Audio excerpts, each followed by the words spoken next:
Bismillahirrahmanirrahim. Assalamualaikum warahmatullahi wabarakatuh. Alhamdulillah ala ni'mah wa rahmah. Di video kali ini kita akan membahas tentang hal yang sudah kalian lihat di thumbnail tadi. Mungkin suaranya agak berisik karena kita masih pakai mix internal dari HP ya. Kita belum ada mic khusus, belum pakai mix eksternal. Dan untuk flash hidernya kita cuma pakai HP satu lagi untuk menerangin agar gak terlalu gelap ya. Jadi kita belum punya peralatan apapun, jadi mohon dimaklumi. Mohon dimaklumi apabila suara dan gambarnya nggak bagus karena recordnya kita juga masih pakai HP. Tapi jangan lihat gambarnya, suaranya.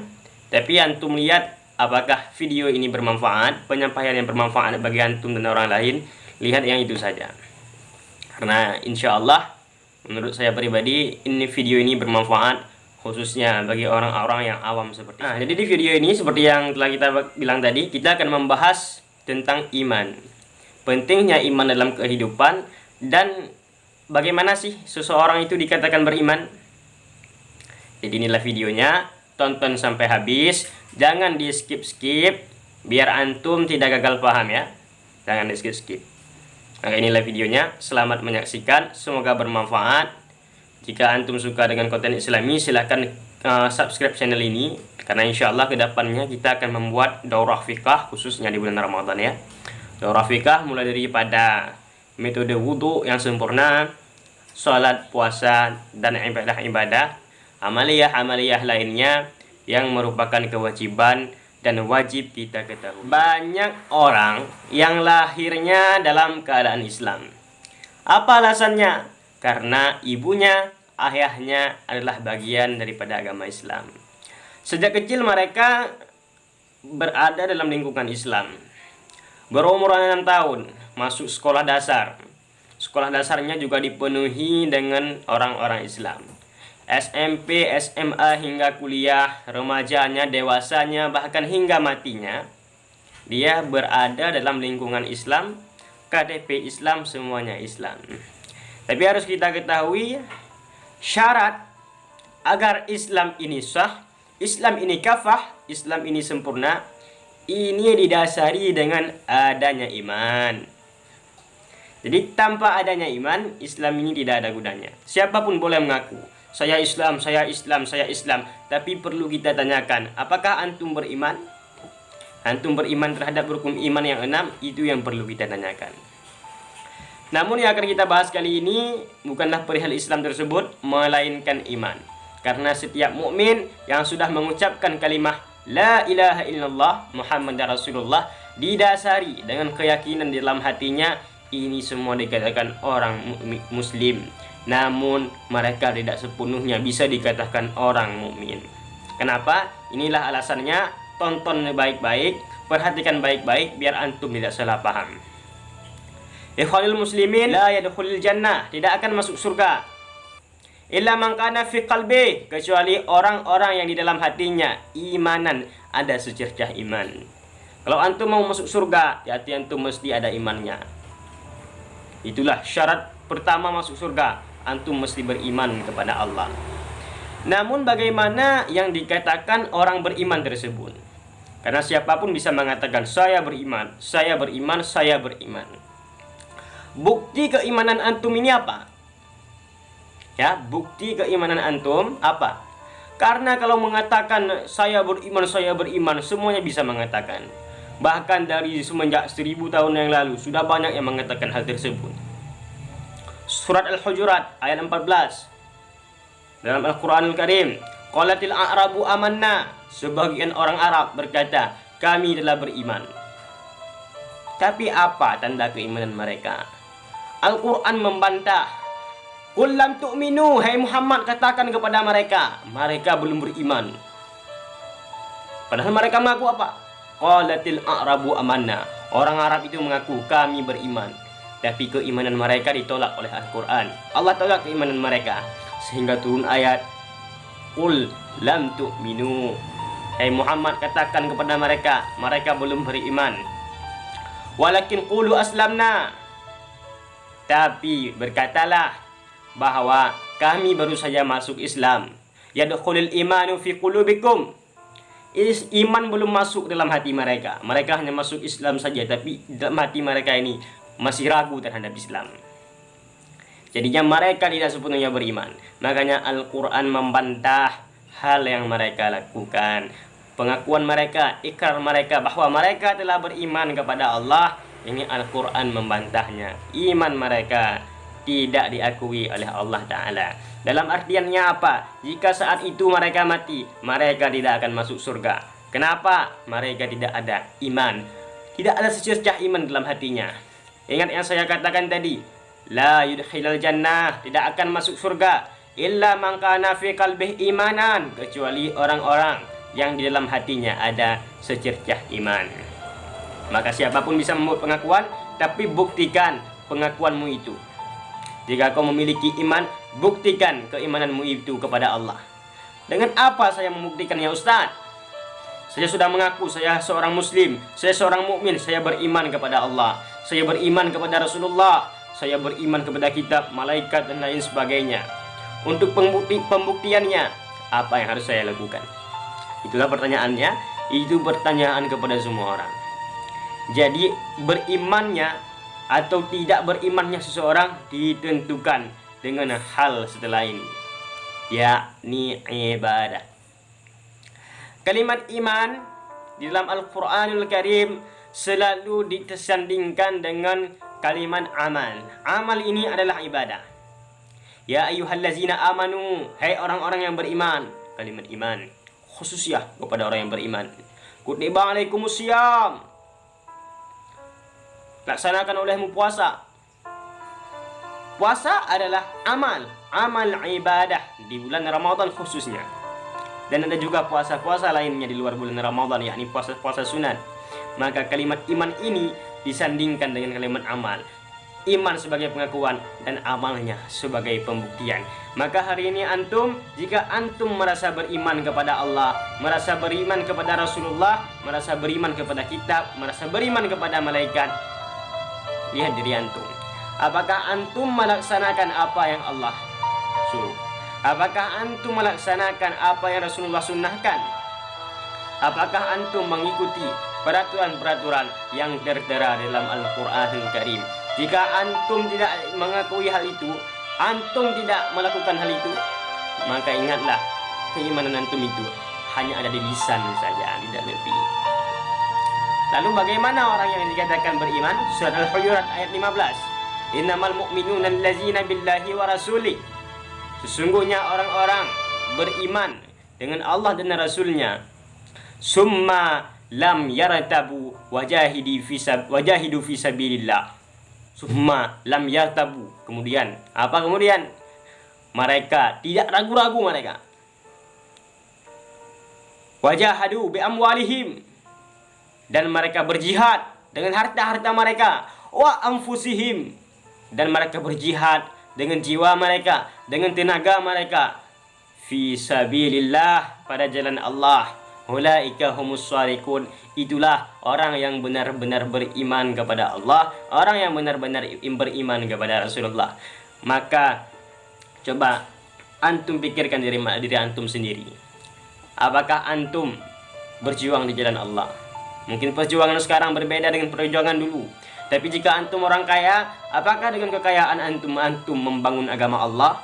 Antum membangun pondok, antum membangun masjid, antum menginfakkan harta antum untuk para santri, anak yatim dan fakir miskin. Jika antum orang kaya, namun antum tidak melakukan hal itu, maka ketahuilah ada yang salah dengan iman antum. Perhatikan itu baik-baik. Karena semua orang jika ditanya, apakah kalian ingin masuk surga? Semuanya pasti menjawab, tentu Ustaz, kami ingin masuk surga. Apakah kalian punya iman? Mungkin sebagian orang akan menjawab, insya Allah kami punya iman. Tapi perkataan itu tanpa suatu ada pembuktian, itu hanyalah fiktif belaka. Imannya itu Allah tolak. Engkau boleh percaya seutuhnya, engkau benar yakin bahwa Allah Ta'ala itu ada, Muhammad itu adalah Rasulullah, dan semua yang diturunkan oleh Allah itu benar. Engkau yakin dalam hati, itu memang wujud keimanan. Tapi tanpa adanya ibadah, iman antum ditolak. Maka agar iman antum diterima, antum mesti beribadah kepada Allah. Allah akan bertanya, kau beriman kepada saya? Ya. Kau percaya kepada saya? Ya. Maka kuperintahkan kau untuk melakukan sholat, untuk menunaikan zakat, berpuasa. Itulah wujud keimanan. Iman ini bagaikan cinta. Jika kita mencintai seseorang sepenuhnya, seutuhnya kita mencurahkan jiwa, raga, harta kita kepadanya. Maka jika antum mencintai Allah, antum beriman kepada Allah, semua yang antum punya berikan kepada Allah. Apa yang Allah perintahkan, laksanakan. Layaknya antum sangat mencintai seorang istri. Antum sudah berkeluarga, punya istri antum sangat cantik. Apapun yang diminta, mas, saya pengen kelapa muda. Dari rumah 2 kilo, 3 kilo, jangankan kelapa muda, jangankan 3 kilo, semuanya antum penuhi. Sebagai apa? Bukti cinta. Maka jika antum mencintai Allah, antum mencintai Rasulullah, buktikan cinta antum tersebut. Maka dengan begitu insya Allah keimanan antum akan sempurna kepada Allah. Perhatikan dengan baik. Ingat kosakata pertama tadi, la yudkhilal jannah, tidak akan masuk surga illa man kana, kecuali orang-orang yang di dalam hatinya ada iman. Nah, ingat hal itu baik-baik. Terus antum introspeksi diri, apakah antum memiliki secercah iman dalam hati antum? Jika antum merasa antum memiliki secercah iman tersebut, alhamdulillah. Dan jika antum merasa seperti itu, buktikan dengan ibadah kepada Allah. Namun jika hari ini antum merasa memiliki hal tersebut, namun antum tidak pernah beribadah kepada Allah, antum meninggalkan masjid, antum meninggalkan majelis ta'lim, harus antum ketahui yang antum lakukan itu adalah sebuah kesalahan. Iman yang antum punya itu salah, karena iman antum ini tidak pernah antum buktikan, cinta antum ini tidak pernah antum buktikan, maka semua itu akan sia-sia. Layaknya seorang perempuan itu inginnya dilamar, bukan dipacari. Inginnya dinikahi, bukan PDKT mulu. Maka jika antum cinta terhadap seorang perempuan, pembuktiannya apa? Buku nikah, mahar, datang ke orang tuanya. Itulah pembuktian antum bahwa antum ingin benar-benar mencintai perempuan tersebut.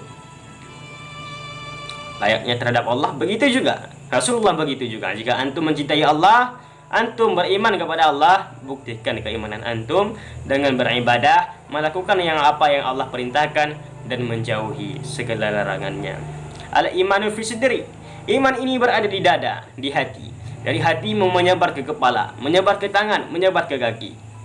Jika memang iman di hati antum ini baik, semua perbuatan antum baik. Pemikiran baik, mulut berkata yang baik-baik, telinga mendengar yang baik-baik, kaki selalu berjalan kepada jalan yang baik. Itu dikendalikan oleh iman antum. Jika antum hari ini merasa beriman, namun sebalik pada yang saya katakan tadi, pekerjaan antum itu yang mulutnya mengupat, telinganya mendengar hal yang tidak baik, tangan mencuri, kaki melangkah ke tempat maksiat, maka perhatikan itu ada yang salah dengan iman antum. Koreksi lagi iman antum. Antum beribadah kepada Allah lalu masih berbuat maksiat, 50-50, setengah-setengah. Jangan pernah meninggalkan ibadah karena sedang melakukan maksiat, karena ibadah ini mengurangi maksiat. Jika hari ini antum melakukan 50 ibadah dan 50 maksiat, jika antum istiqamahkan ibadah antum, makin hari ibadah antum akan naik. Besoknya ibadah antum 60, maksiat 40. Besoknya lagi ibadah antum 70, maksiat 30. Turun maksiatnya. Ibadahnya naik ibadahnya. Itulah yang harus antum lakukan. Jika antum berada di tengah-tengah fase antara ibadah dan maksiat, insya Allah selama antum mengistiqamahkan ibadah antum, maksiatnya akan Allah kurangi. Antum terus istiqamah meningkatkan ibadah, semuanya Allah berikan. Antum buktikan keimanan antum kepada Allah. Itulah yang harus antum lakukan. Jangan pernah menunggu dan jangan pernah berkata saya menunggu hidayah daripada Allah. Jangan pernah katakan itu. Karena ibadah itu setiap hari, setiap saat datang. Cuman antum yang tidak mau mengambilnya. Antum menunggu hidayah khusus yang layaknya diceritakan dalam kitab-kitab, yang diceritakan para alim ulama, itu hidayah yang besar yang nampak. Sedangkan hidayah kesehariannya itu antum tak mau berpikir, antum tak mau peduli. Padahal setiap hari Allah berikan hidayah kepada antum melalui orang lain, melalui keluarga, melalui kerabat dan teman-teman. Setiap hari Allah berikan. Tapi dikala antum melihat ibadah itu, melihat hidayah itu, antum tidak mau mengambilnya, tidak mau antum genggam, sehingga hidayah itu hilang dari kehidupan antum, ya. Makanya dikala antum melihat hidayah, jangan sia-siakan hidayah tersebut, ambil, genggam dengan baik agar hidayah tersebut tidak lepas lagi. Karena jika antum masih terus-terusan menunggu suatu hidayah, ini sampai mati pun mungkin gak bakalan dapat hidayah. Karena bukan Allah tidak memberikan, tapi antum yang tidak mau menerima. Demikianlah yang dapat saya sampaikan. Semoga video ini bermanfaat. Jika kalian suka dengan konten Islami, silahkan subscribe channel ini.